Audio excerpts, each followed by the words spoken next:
పెనోరామిక్ sun roof ఉండే కార్లకి అసలు 5 star safety rating ఎందుకు ఇస్తున్నారు? హలో గైస్, రీసెంట్ గా కియా సిరోస్ కి భారత్ ఎన్క్యాప్ లో 5 స్టార్ సేఫ్టీ రేటింగ్ ఇచ్చారు. బట్ క్రాష్ టెస్ట్ ని క్లియర్ గా అబ్జర్వ్ చేసిన వాళ్ళకి ఒక డౌట్ ఖచ్చితంగా వచ్చే ఉండాలి.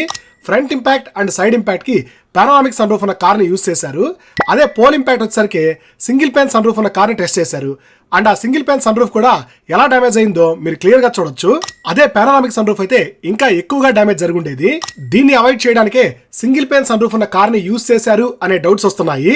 పానోరామిక్ సన్ రూఫ్ ఉండే కార్ కి రియల్ వరల్డ్ లో యాక్సిడెంట్ జరిగితే ఎంత దారుణంగా డ్యామేజ్ అవుతుందో మీరు ఈ వీడియోలో క్లియర్ గా చూడొచ్చు.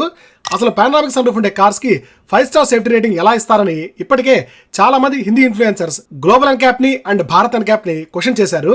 బట్ వాళ్ళ దగ్గర నుండి ప్రాపర్ రెస్పాన్స్ అయితే రాలేదు. సో నా సజెషన్ ఏంటంటే 5 స్టార్ రేటింగ్ ఉంది కదా అన్న ఓవర్ కాన్ఫిడెన్స్ తో ఓవర్ స్పీడ్ గా కార్స్ డ్రైవ్ చేయొద్దు. ముఖ్యంగా పానోరామిక్ సన్ రూఫ్ ఉండేవాళ్ళు. అవేర్నెస్ కోసం ఈ వీడియోని వీలైనంత మందితో షేర్ చేయండి. అండ్ ఇంకా అలాంటి ఇన్ఫర్మేటివ్ ఆటోమొబైల్ అప్డేట్స్ కోసం మన ఛానల్ ని తప్పకుండా ఫాలో అవ్వండి.